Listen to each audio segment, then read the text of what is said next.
Bonjour, bonsoir à tous, vous qui regardez les vidéos, que ce soit le jour ou la nuit, ici DVD Pro Souvenirs. Et aujourd'hui, c'est sur un coffret, mais toujours d'un pay-per-view. Donc vu comment me suis attaqué à l'année 2006, maintenant je vais vous montrer la suivante. Et après, il y en aura pas mal qui vont suivre, donc ne vous inquiétez pas. Sans trop tarder, je vous le montre directement. WrestleMania 22, avec tous les grosses têtes d'affiche. Ouais, donc... Il était pas mal non plus pay-per-view. Il y en a qui qualifieraient de pas trop leur genre, mais moi j'ai bien apprécié. Et comme vous saviez, c'est toujours Philippe Chéreau et Christophe Ajus qui commentent les DVD comme ça. Donc oui, bien sûr, ils sont en français. Tout d'abord, la photo, il y a le Boogeyman, JBL Benoît, Benjamin qui saute sur Matardi et Rob Van Dam. Rey Mysterio qui remporte le titre. Mark Henry Undertaker, Chris Masters Kane et Shawn Michaels sur McMahon. John Cena qui remporte son titre avec comme match Mickey James, Trish Stratus et Mick Foley. Ensuite les DVD. Ouais, pas mal, vraiment pas mal. Plus le Hall of Fame. Et comme j'ai dit, celui-là, il y a un Saturday Night's Main Event. Et derrière, il n'y a rien qu'une lumière qui éclaire l'obscurité.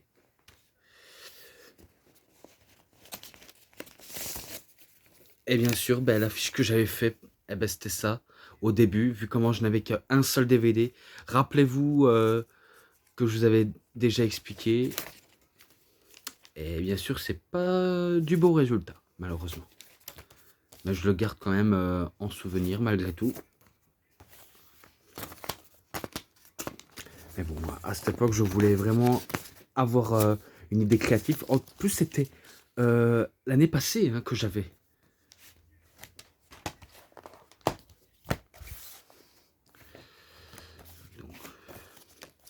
Je vais me concentrer sur les bonus. Comme ça permet de mieux suivre. Match bonus. Non, pas encore. Les clips.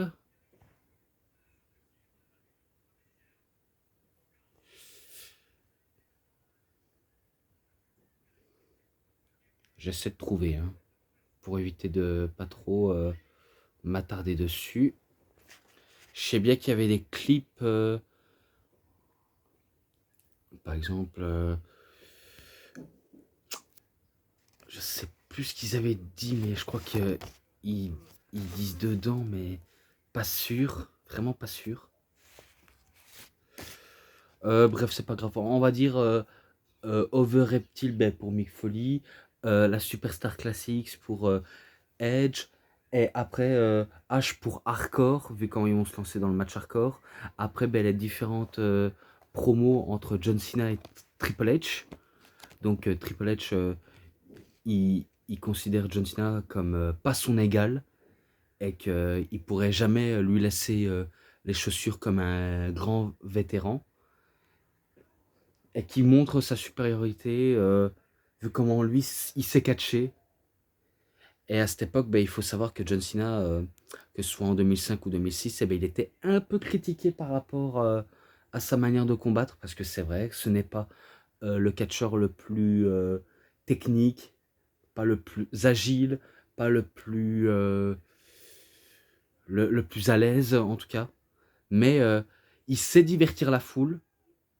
Euh, pour combattre, c'est vrai que c'est un petit peu compliqué, mais au moins, il sait s'amuser avec la foule et essaie de s'adapter sur les rings. Et après, il y avait plein d'autres promos qui tournent un peu par là, par-ci, par-là. Après, en bonus, exclusif vidéo. Mick Foley se fait poser des points de suture, donc au niveau du front. Ensuite, Rey Mysterio, célébration, donc il célèbre sa victoire en famille. L'après WrestleMania, donc je me rappelle avec les fans où ils avaient kiffé le show de WrestleMania 22. Après, John Cena parle aux fans de Chicago. Le lendemain à Raw, en plus. Donc, il disait, peu importe si vous m'adorez ou vous m'aimez pas, je me bats pour ceux qui se battent, on va dire, chaque jour et que ceux qui se battent chaque jour, ils sauront se connaître en lui, justement. Vu comment c'est vrai que c'est pas facile d'être si apprécié malgré que on force à être champion, mais il faut dire que il représentait bien le côté cha- championnat, quoi. Et que c'est un peu normal qu'ils ont misé sur John Cena, vu comment c'est lui le visage. Après, là, les Saturday Night's Main Event, mais je crois que je vais plutôt passer au Hall of Fame vite fait, si vous permettez. Donc tout d'abord, disque 3. Alors, les nouveaux membres du Hall of Fame en 2006. The Blackjacks, donc l'équipe composée des Blackjacks, où je crois il y avait l'oncle de Bradshaw. Je sais pas s'il y avait aussi Barry Windham, enfin, je ne pense pas, mais je sais bien qu'ils se font introniser. Verne Gagne, le promoteur de la AWA, je crois, se fait introniser. Ensuite, Williams Réfrigérateur Perry. Lui, il me semble que je l'ai vu dans WrestleMania 2, lui. Lors d'une bataille royale où André le Géant remporte le match. Il me semble que lui a déjà combattu, lui. Sensationnel Chéri, Martel. Donc la manager se fait introniser. Tony Atlas, c'est pareil. Minji Nokerland, pour son côté professionnel, au micro, il se fait introniser. Après, Eddie Guerrero, qui se fait introniser par, si je crois bien, par Chris Benoit, avec Chavo Guerrero et Vicky Guerrero est potentiellement accompagné de Rey Mysterio. Pas forcément sûr, mais il se fait introniser, même s'il n'était pas là, vu comment vous savez bien que Eddie Guerrero en 2005 il nous a quittés. Donc c'est Vicky et Chavo qui l'introduisent. Ensuite, le clou pour la fin, Bret Hart. Donc Bret the Hitman Hart. Je crois que lui, il se fait introniser peut-être par Chris Benoit, qui sait. Mais en tout cas, c'est lui qui a introduit son, son maître, son mentor, son idole aussi. Et que malgré qu'il était en différent avec la WWE, il a quand même accepté le bénéfice d'être intronisé au Hall of Fame pour sa grande carrière et tout ce qu'il a donné à la WWE, malgré leurs dissensions. Mais voilà, ce sont les Hall of Fame et qui sont déjà, on va dire, un bon vieux souvenir, quoi. Maintenant, je passe directement au Saturday Night's Main Event. Même si avant le Saturday Night's Main Event, il y avait le, le Hall of Fame plus WrestleMania, mais je commence déjà à dire pour mieux, on va dire, expliquer les choses et peut-être si vous arrivez à me suivre. Alors, normalement, le premier match, c'était le Big Show contre Carlito. Et je vous dis direct, il n'y a pas beaucoup de matchs. Donc, au moins, vous saviez. C'est Big Show qui bat facilement Carlito. Ce match-là, 3,10. Ensuite, Raw Main Event contre SmackDown Main Event. Donc, équipe composée de Triple H et John Cena. Ça avant leur match à WrestleMania. Et pas après. Donc, pour une dernière fois, ils font une équipe avant qui s'affrontent en main event. Après, Kurt Angle, Rey Mysterio et Randy Orton s'associent aussi. Donc, c'est du 3 contre 1.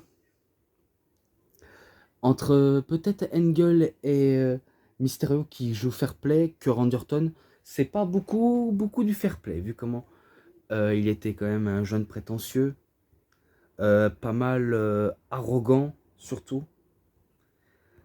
Eh ben, beaucoup d'explosivité de la part des deux équipes, que ce soit de Raw ou SmackDown, et surtout de côté John Cena et de Kurt Angle, il y a beaucoup d'explosivité.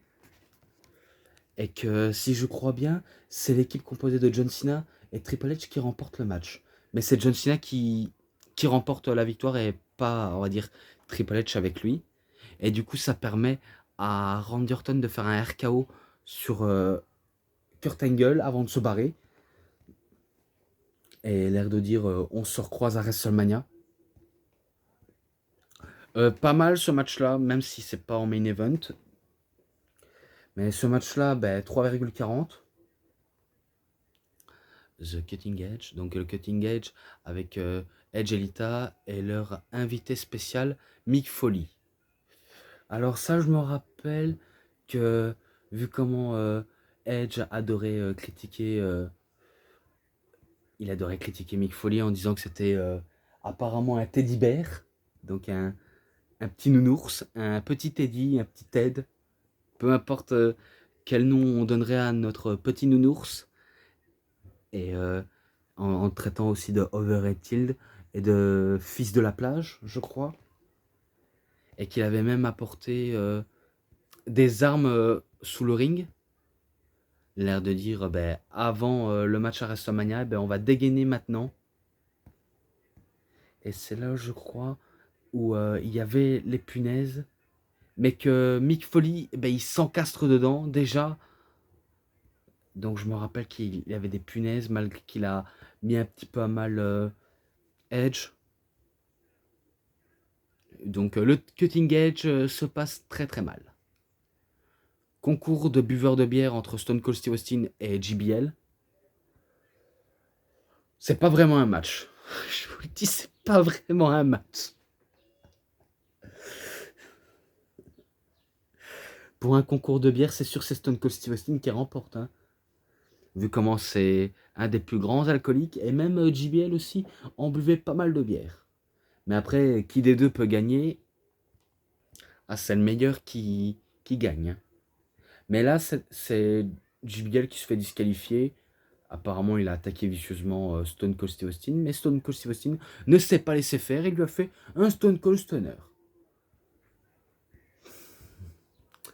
Donc, c'est pas vraiment un match où tu peux le découvrir. Mais on va dire pour le moment drôle et on va dire un moment qui nous fait lever. Parce qu'on aime bien voir quand c'est Stone Cold, quand il domine, même s'il ne catch pas, eh ben, je lui mets un petit 3. Voilà, un tout petit, mais tout mini mini, un tout petit 3. Donc voilà. Alors, en plus, il caricative ça comme match, alors que ce n'est pas du tout un match. Après, Trish Stratus et Mickie James contre Victoria et Candice Michelle. Ça sent pas bon pour Trish Stratus vu comment elle doit faire équipe avec son adversaire qui est complètement hystérique. Donc forcément c'est eux qui remportent le match vu comment Mickie James s'amusait à utiliser le chuck kick et le bulldog à la manière de son idole.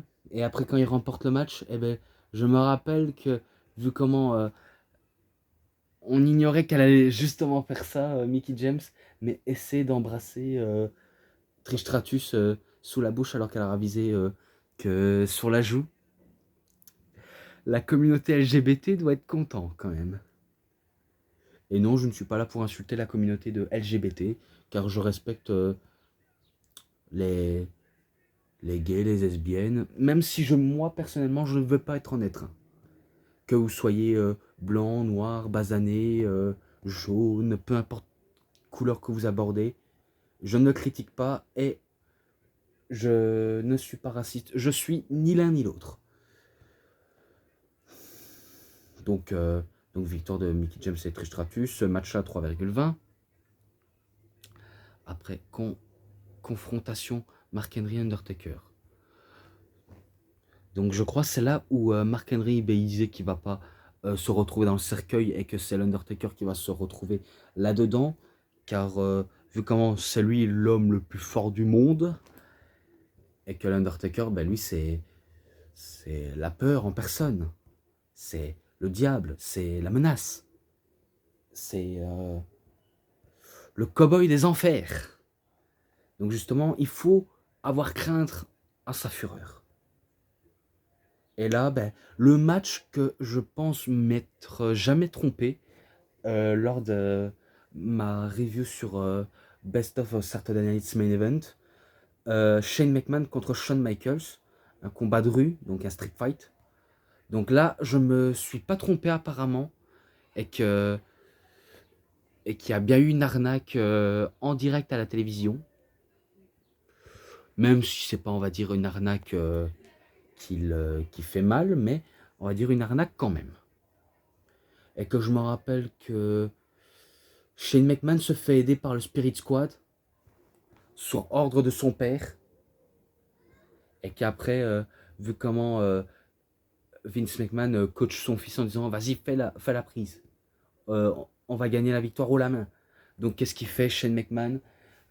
Il fait le sharpshooter à la manière de Shawn Michaels qui avait fait à Bret Hart au Survivor Series 1997, 97 si vous préférez.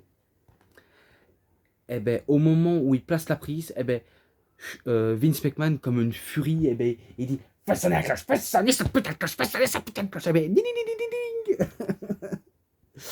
Oh putain. Donc arnaque en direct, et il se passe vraiment beaucoup de merde pas claire dans leur tête. Et je crois que c'est même là où ils essayent de faire, on va dire, à Shawn Michaels, de faire embrasser le cul de Vince McMahon. Eh ben, quelle image humiliante quand même. Ou bien avant, ou bien après, je ne sais pas, mais en tout cas, je sais bien que bref, c'était drôle, mais ça, ça ne casse pas, on va dire, les pieds à ce point, et ni la tête. Pour ce match-là, je sais bien que je vais le noter en description, vu comment je l'avais déjà noté. Donc maintenant, je passe. J'espère qu'il n'y a pas d'autres surprises. Non, apparemment non. Non, apparemment, il n'y a pas ça. Ben, je passe directement à la carte principale. Ah non, dernier bonus. Dernier bonus, d'accord. Dernier bonus. Donc, bataille royale interpromotionnelle de 18 hommes. Alors. Vu comment, pour moi, ça fait partie de la catégorie on s'en bat les couilles, s'en bat les couilles, s'en bat les couilles. Ouais, ça me rappelle cette musique mythique de on s'en bat les couilles. Vu comment c'est Raw et SmackDown qui s'affrontent, et que je me rappelle, le premier à être éliminé, c'est Simon Dean, et après, ainsi de suite, il y en a qui se font éliminer, et que je me rappelle que Viscera, il prenait M&M, donc Johnny Nitro et Joey Mercury, il les met l'un face à l'autre, il commence à taper sur les fesses des deux, jusqu'à ce que il fait un truc c'est classé X.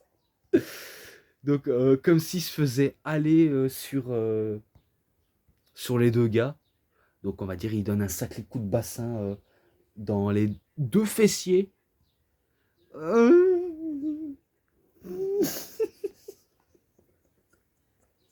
La prise de la honte. C'est vraiment la prise de la honte quand même. Donc c'est Viscera qui remporte la petite bataille royale qui n'a pas d'enjeu. Et en plus il élimine en dernier Snitsky, d'accord. D'accord. Et à la fin, pour célébrer sa victoire, eh ben, il fait un secouement de bassin envers Liliane Garcia juste avant de l'embrasser. Et apparemment avec de la langue. Oh, soupe de langue. Donc c'est victoire de Viscera, et il s'est bien profité quand même. Il a bien profité de son moment. Donc ce match-là, on s'emballe un petit peu les couilles, mais je mets un 3,10 malgré tout. Et maintenant, la carte principale. Donc, Michelle Williams chante America of the Beautiful jusqu'avant lancer le match. Et là, c'était pour le championnat par équipe du côté de Raw. Big Show et Kane contre Carlito et Chris Masters. Et rien à voir avec McFly Carlito. Donc MDX, si tu passes par là, ça n'a rien à voir avec McFly Carlito. Vu comment on sait bien que ce sont des youtubeurs connus. Mais bon, il y en a beaucoup qui font des comparaisons, alors que pour moi, il n'y a pas de comparaison. Vu comment Carlito et Masters essayent de s'adapter en équipe, est-ce qu'ils peuvent s'entendre? Bonne question. Vraiment une très très bonne question. Mais après, à vrai dire, ils vont pas devenir champions par équipe. Vu comment c'est Big Show et Kane qui remportent en faisant, je crois, un double chokeslam sur Chris Masters, je pense. Vu comment Carlito il commence à fuir. Ou alors c'est peut-être lui qui a subi la prise, vu comment un premier temps il avait fait un DDT sur le Big Show, mais que le deuxième peut-être qu'il a senti passer. Donc c'est victoire de Big Show et Big Show et Kane. Et ce match-là, 3,20. Donc voilà, 3,20. Et après, il y a une petite dispute entre Carlito et Chris Masters qui veulent qu'ils s'entendent la prochaine fois.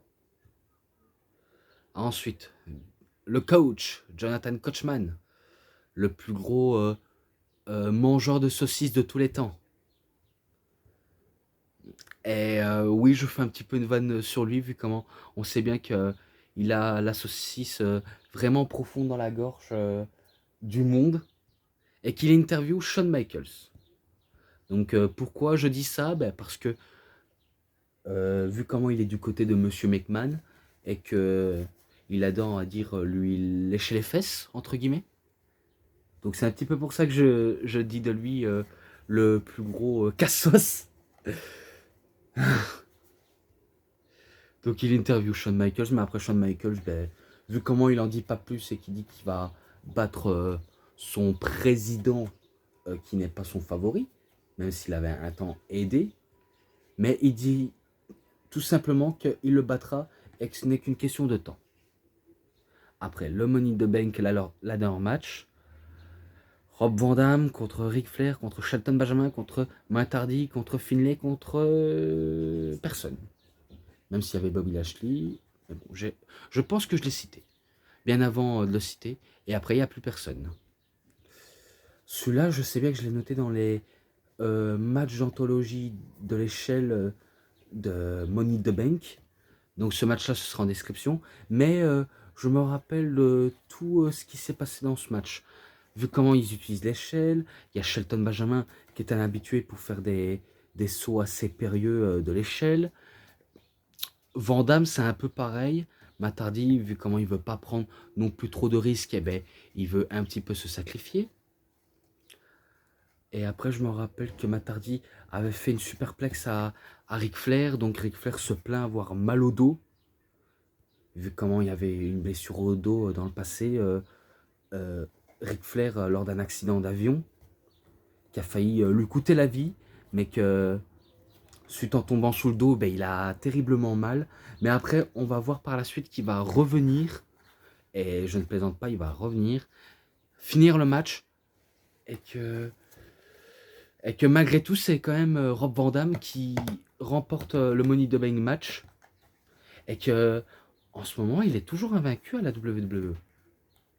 Du côté de WrestleMania. 4-0. Même si ça n'a rien à voir entre la série d'invincibilité de l'Undertaker. Ça n'a rien à voir, mais ça peut quand même compter. Donc à mon avis, c'est lui le détenteur de la série de la Streak. Donc la série d'invincibilité à WrestleMania. Donc sa victoire de Rob Van Dam, ce match-là comme j'ai dit en description. Ensuite, John Bradshaw Layfield JBL, accompagné par l'horrible Gillian Hall. Même s'il y avait les intronisations du Hall of Famers. Et que Bret Hart n'était pas, on va dire, n'était pas parmi les membres. Donc certes, il s'est présenté au Hall of Fame, mais il ne s'est pas présenté sur place. Donc à mon avis, il ne voulait pas voir Vince McMahon à sa disposition. Donc c'est peut-être pour ça qu'il ne voulait pas, on va dire, être là. Bon, c'est quand même bizarre, c'est quand il n'est pas là. Hein. Terriblement bizarre. Maintenant, le match entre John Bradshaw Layfield et Chris Benoit, et que c'était Chris Benoit le champion, et que le titre était en jeu. Même si j'aurais préféré une victoire de Benoit, mais faut dire que John Bradshaw Layfield, il a tous les atouts pour tricher, pour être un sacré heel par excellence. Et que je me rappelle qu'il s'était moqué de Eddie en se moquant des prises fétiches comme The Los Tres Amigos. Et que après, ben, Chris Benoit, il s'avoue pas, on va dire, faible à limite de l'insulte, qui décide de lui montrer la prise terriblement bien originale, en hommage à son meilleur pote, jusqu'avant lui faire un flying headbutt. Et après, un peu plus tard, eh ben, Layfield, eh ben, il prend les jambes de Benoît, tandis que l'arbitre était concentré sur les épaules, et il met la main dans les cordes et il remporte le titre. Donc c'est victoire de John Bradshaw Layfield. Ce match-là, 3,20. Et après, ben, il continue à se moquer de la mémoire de Eddie. Pas très sympa en tout cas. Ensuite, le match hardcore entre Edge et Mick Foley, que j'ai beaucoup noté, celui-là, je vous le cache pas, j'ai beaucoup noté. Et que c'est un des matchs les plus hardcore, les plus, on va dire, marquants dans la soirée. Car à mon avis, c'est celui-là qui a plus marqué les gens. Vu comment Edge et Mick Foley savent qu'ils vont donner le meilleur de eux-mêmes. Je me rappelle qu'il y avait des barbelés, des punaises. Il y avait même Barbie, et pas la poupée Barbie, mais la batte entourée de barbelés. Et que je me rappelle qu'il avait une veste Mick Foley. Et que Edge a fait un spear sur Mick Foley, mais il a commencé à avoir mal du côté de l'épaule, là où il y a son tatouage. Et qu'il avait saigné au niveau du tatouage. Et du coup, ben, Mick Foley, ben, il enlève sa double veste et qui commence à prendre une pince, à briser le fer des barbelés. Et qui va... Attendez. Commence à fouetter avec, même l'étrangler avec le barbelé. Et bien sûr, il y avait aussi le barbelé avec le sococlo. Donc ça fait extrême sococlo. Et c'est là où Lita ben, se jette sur Mick Foley. Mais après, ils vont tous les trois passer par-dessus la troisième corde, vu comment Mick Foley, il avait fait un clothesline à Edge et que Lita était sous ses épaules. Et après, avant de passer le sococlo extrême, eh ben, il met dans la bouche de Edge et il met dans la bouche de Lita. Et qui avait même aussi du produit pour allumer les barbecues. Vous voyez, du produit qu'on met le feu. Eh ben ça. Et je me rappelle que Edge va passer à travers les punaises et qu'il va être punaisé du dos. Et que Mick Foley, vu comment il a l'habitude d'aller se baigner dans les punaises, vu comment c'est là où il s'entoure de douleur, de manière très intense. Et que malgré tout, c'était quand même extrême. Et si je crois bien, il allait mettre le feu à la table Mick Foley, donc en prenant le produit pour allumer le feu. Et c'est là où Lita, elle prend la batte dans les testicules de Mick Foley. Et après, ben, elle en met partout sous la table avant d'allumer le feu. Et c'est là où Edge, ben, il fait un spear entre les cordes et que Mick Foley et Edge passent à travers le feu de table. Et que Mick Foley était en feu, Edge était en feu vu comment il a pris le feu dans plein visage. Et que malgré qu'il avait des convulsions, il avait la force d'y aller faire le tomber. Donc c'est victoire de Edge. Et si je crois bien, à la fin quand ils étaient au sol, ils nous ont pas dit, mais à la fin je crois que Edge avait dit « Je t'aime Mick ». Et Ouais, c'était Edge qui avait dit ça à Mick Foley. Et Mick a dit ça aussi à Edge.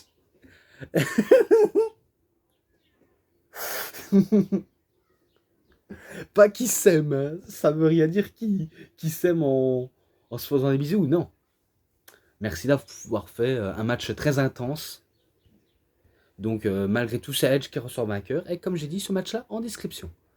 Ensuite, Booker T marche accompagné d'une Charmel apeurée, paniquée, mort de trouille. Donc, elle est terrifiée à l'idée d'affronter le Boogeyman. Et je me rappelle qu'il y avait des types bizarres. Par exemple, il y avait le sosie de Jack Sparrow. Je ne sais plus comment il s'appelle. Mais je, je m'en rappelle d'un pirate, mais que il fait un peu partie du sosie de Jack Sparrow, mais qu'on ne se rappelle pas de lui. Il y avait Jinsinski qui léchait les pieds de Mae Young. Oh, fétichiste des pieds. Oh putain, il y avait d'autres types bizarres qui passaient par là, jusqu'à ce que Booker il croise apparemment une madame, sauf que c'en est pas une. C'est Goldust. Donc il parle du côté entre fous on se respecte et on se comprend mutuellement jusqu'à ce que vous faites partie des nôtres. Venez, il y a de la place pour vous. Donc Booker T il dit non, je veux pas marcher avec vous. Jusqu'à ce que euh, Goldust dit à Booker T, tu vois les verres, t'as qu'à lui foutre. Je sais pas ce qu'il a dit, mais je sais bien qu'après Booker T à la fin il dit quoi, t'as pas dit ça? Donc après Goldust dit revenez, faites partie des nôtres. Et après t'as Snitsky avec son air chelou en disant c'est pas ma faute. Oh, it's not my fault. Et quand on voit le cadrage, eh ben ça fait une belle photo de famille bizarre. Hein. Ensuite, Todd Grisham interview les gagnants du concours de WrestleMania Sweet Stock. Ah ouais, ça c'était des gens qui avaient gagné un concours pour aller voir WrestleMania en live. Oui, donc il interview sur place. Et après, ben, l'heure du drame et de l'horreur entre Boogeyman contre Booker T et Charmel. Donc Charmel a dit je veux pas le faire, je veux pas combattre. Il me fait peur, il me dégoûte, s'il te plaît, fais-le pour moi. Et même Booker T, il était presque au niveau des larmes, à force de voir sa femme pleurer entre ses bras. Mais comme quoi, quand il faut y aller, il faut y aller. Une réponse assez, on va dire, un peu explication de connard, mais on n'a pas le choix dans la vie. Donc il faut faire ses preuves, affronter la peur en face. Donc c'est Booker qui s'en charge tout le boulot. Donc il commence à tabasser un petit peu le boogeyman. Jusqu'à ce que Charmel elle prend la lance de boogeyman. Vous voyez la lance, celle qui fait de la fumée. Et non pas la petite horloge de chambre. Donc elle va prendre la lance et elle essaye de le frapper avec. Sauf que Boogeyman, eh ben, il se tourne. Et là, oh non, quelle horreur. Et c'est là où le Boogeyman embrasse Charmel avec des verres dans la bouche. Oh, dégueulasse. Donc je comprends son dégoût à Charmel. Et qu'elle commence à partir en hurlant ah, c'est dégueulasse. Donc Booker, il est seul face à l'homme le plus répugnant. Donc il fait un double choc slam, le Boogeyman, et il remporte le match. Ce match-là, 3,10. Parce que ça a été très court et que c'est loin d'être du beau catch malgré tout.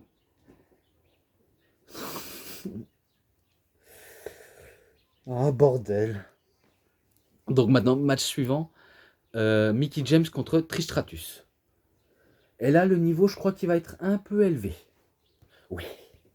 vu comment apparemment selon Christophe Ajus, c'est l'une des rivalités les plus intéressantes et intenses de ces dernières mois entre deux femmes.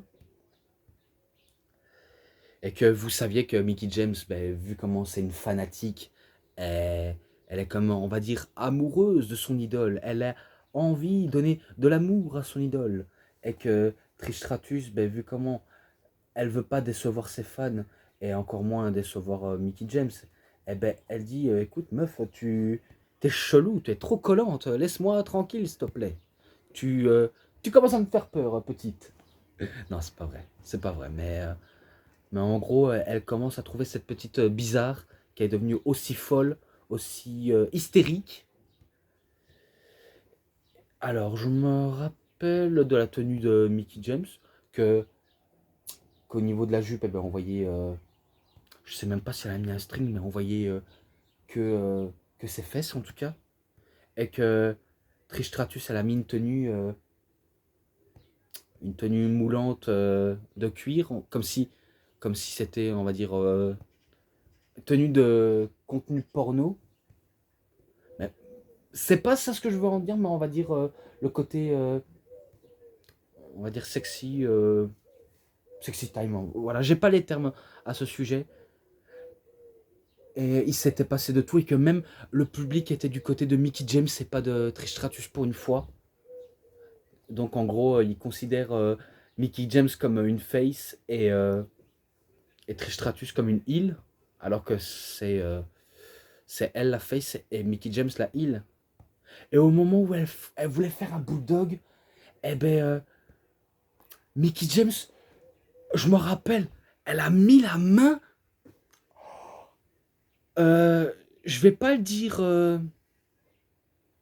Je vais pas dire ça, mais on va dire. Vous voyez, quand on dit un chat, moi, plus simple, je dis les moules de la mer. Parce que j'ai pas envie de dire ça parce que ça serait vulgaire. Mais vous avez compris, elle lui a mis les mains là où. Vous savez quoi. Et c'est là où elle prend l'avantage. Elle donne un coup de pied dans le genou jusqu'à temps que Mickie James, eh ben, elle lève son genou et que le genou écrase sur la face de Trish Stratus. Et qu'elle en termine avec un chuck kick. Enfin, un check kick et pas un chuck kick. Donc c'est victoire de Mickie James. Et c'est elle la nouvelle championne féminin. Et que ce match-là, pour une fois, il était pas mal. Je lui mets un 3,40 malgré tout. Donc c'est rare, honnêtement, mais je lui mets car même si c'est pas non plus que du beau catch, je le reconnais, et que, et que c'est vrai que c'est loin d'être la perfection, mais il était pas mal et que c'était forcément intéressant. Ensuite, ben, Monsieur McMahon, dans son vestiaire avec sa famille, on va dire dans son bureau, avec sa femme, son fils et sa fille qui est enceinte de Triple H à cette époque. Donc il demande à Shane, à Linda et Stéphanie de prier. Donc c'est là où il commence à dire Dieu, je t'aime pas, tu ne m'aimes pas, ça c'est une prière.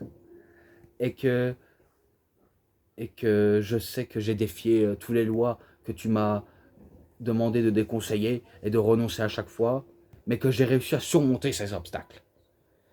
Et qui dit qu'il va détruire son catcheur préféré qui est Shawn Michaels et qui va l'envoyer directement en enfer. Amen. Et après il termine avec un Alléluia. Et en plus, il était l'huilant sur le corps.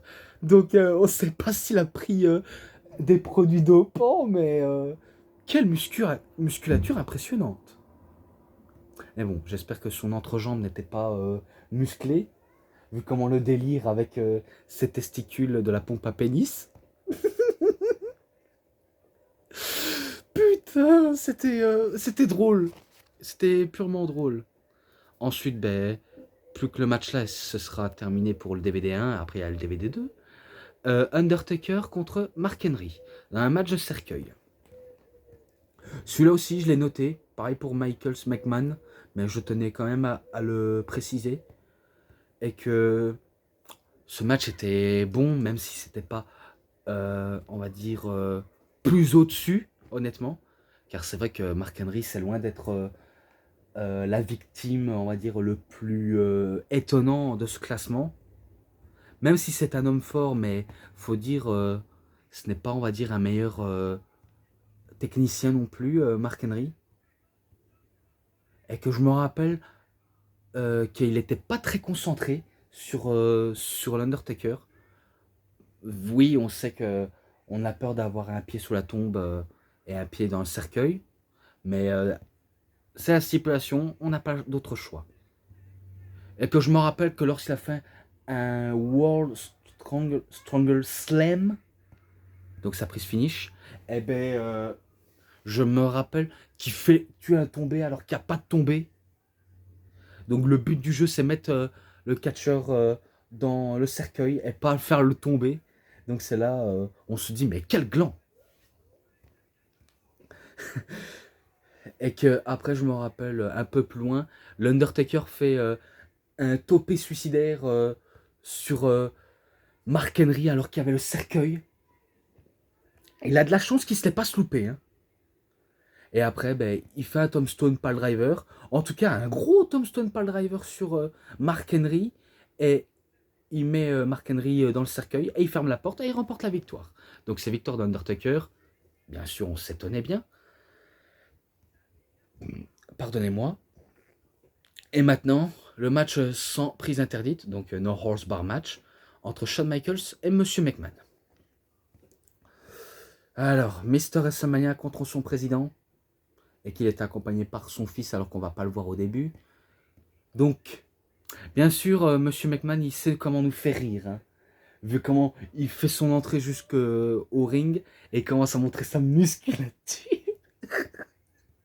Et après, une démarche de canard. Donc oui, Donald le canard a fait son apparition. Ouin, ouin, ouin, ouin, ouin. Franchement, ça dégaine. Il n'y a pas à dire, il sait comment nous faire éclater de rire. Hein. Et c'est là où il y a le petit poster de Muscle and Fitness. Donc il montre de manière fièrement, vu comment il est tout fier. Il est tout fier. Et après, ben, Shawn Michaels, ben, il allume. Et c'est même là où le Spirit Squad, ils arrivent. Et en plus en dansant. Les glands, ils dansent. Jusqu'à ce qu'il y en a un qui effectue une erreur par la descente de la cuisse. Ils prennent un mégaphone, mais Shawn Michaels les explose avec un mégaphone. Et après, il prend Kenny et qui dit « Ah, toi, t'adores voler. Eh ben tiens, vole le petit oiseau !» Et qui s'écrase sous le Spirit Squad. Après, ben, Monsieur McMahon, il prend l'avantage, mais après, Shawn Michaels va pas se laisser dominer si facilement. Donc, il allume son président. Et c'est là, comme par derrière, Shane McMahon arrive avec un candlestick et qu'il fouette derrière la nuque de Shawn Michaels. Et c'est là, il ajoute l'insulte à l'humiliation. Monsieur McMahon, en baissant son pantalon, en montrant le cul au monde entier. L'air de dire, il va m'embrasser les fesses. Et qu'il ajoute l'insulte à l'humiliation. Donc c'est là où Shawn Michaels, ben, il donne un coup à Shane McMahon et qui met la tête dans le cul de Vince. Avant d'enchaîner un coup bas, un shot. Après il menotte Shane McMahon. Il le fouette et il va s'amuser avec le président jusqu'à ce que tout au-dessus, eh ben, il fait sa descente du coude habituelle alors que Monsieur McMahon il avait la poubelle sur lui. Et il en termine avec un switch de musique en disant « Je vais te faire bouffer ta langue ». Et après, bam, et victoire de Shawn Michaels. Ce match-là, comme j'ai dit en description. Et après, ben, il fête sa victoire tout en embrassant sa femme avant de partir. Ensuite, l'annonce de WrestleMania 23. Et voilà, maintenant, on continue. DVD 2. Match triple menace pour le championnat du monde poids lourd. Rey Mysterio contre Kurt Angle contre Rey Mysterio. Rey Mysterio contre Rey Mysterio, ça veut rien dire. Rey Mysterio contre Kurt Angle contre Randy Orton. Donc voilà, je l'ai dit, fini l'erreur. Donc vous savez bien, c'est là où Rey Mysterio, lui comment, il n'était pas le favori eh ben, il remporte le match. Donc oui, vous connaissez bien les matchs. Euh, il esquive le Angle Slam de Kurt Angle. Il donne un coup de pied dans les fesses de Randy Orton. 619 avant le Hulakarana. Et il remporte le match. Donc c'est son tout premier titre de champion du monde, Rey Mysterio. Et c'est là où il est considéré comme le plus petit champion du monde de l'histoire. Voilà. Ce qui est dit, ce match-là, comme j'ai dit en description. Ensuite, Triple H et John Cena s'échauffent, donc ils sont en train de se préparer. Et maintenant, avant ça, avant le main event, Playboy Pillow Fight. Donc, le combat d'oreiller, de polochon, ce que vous voulez, en tenue de nuit, entre Tori Wilson et Candice Michel. Ouais, donc je me rappelle qu'ils étaient en décolleté et qu'il y avait un lit au centre du ring. Donc, je crois la perdante. Je pense pas que c'était par tombée. Ah, c'est dur à dire, hein. Mais c'est pas non plus du beau catch aussi, hein, honnêtement. Donc c'est victoire de Tori Wilson, manière inexplicable. Voilà. Ce match-là, c'est pas trop ma cam, mais je lui mets un 2,70. Voilà. Et le dernier pour la fin, John Cena contre Triple H pour le championnat de la WWE. Et que celui-là, je pense l'avoir déjà noté dans le coffret des plus grosses rivalités de John Cena. En tout cas, il me semble. Hein. Je ne pense pas m'être trompé. Triple H, ben, lui, fait son entrée avec un trône, avec la tenue qu'il avait. Et que John Cena, ben, lui, faisait son entrée avec le gang de mafieux. Donc, on dirait que c'est Al Capone qui revient entre les morts et qu'il tente de monter un coup d'état contre la WWE. Et que parmi les membres de la mafia, eh ben, il y avait CM Punk, qui était incognito. Alors qu'il faisait des matchs d'essai avec la ECW. Peut-être qu'il était encore à la Ohio Valley Wrestling, donc la OVW. Mais bon, c'est là où John Cena, ben, comme j'ai dit, en mode Al Capone, eh ben, il utilise son gun en train de tirer en l'air. Et l'heure du festin du match. Je me rappelle que la foule était favorable à celui de Triple H. Donc ils encourageaient Triple H à chaque prise qu'il effectuait et siffla John Cena et en scandant You Can't Wrestle, donc tu sais pas catcher. Donc il commence à scander Cena You Can't Wrestle, You Can't Wrestle. Et après, ben, on apprendra que plus tard, John Cena sait quand même catcher. Et que c'est loin d'être un as non plus. Mais c'est vrai que des fois, il paraît être ennuyeux qu'il ne catche pas tout en sortant du lot. Eh bien, il s'est passé tout dans le match. Il s'est vraiment passé tout.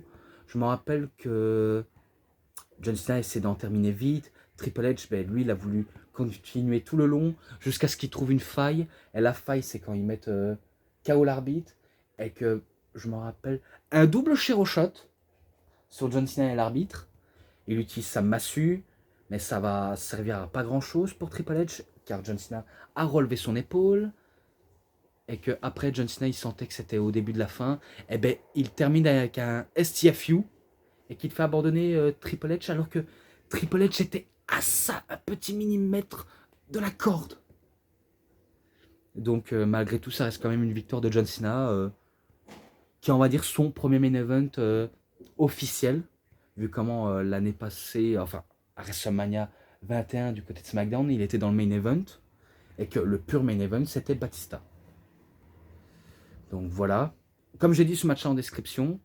Et après, clip vidéo de récapitulatif de WrestleMania 22. Et moi, ben, j'en ai fini de récapituler. Et que ce match, ben, c'était pas mal. Et même les bonus aussi. Donc je me suis vraiment bien régalé. Bien rigolé aussi. Donc, en tout cas, j'espère que ça vous aura plu. Les bonus, les matchs, les sainements, l'ensemble. Qu'est-ce que je pourrais le donner?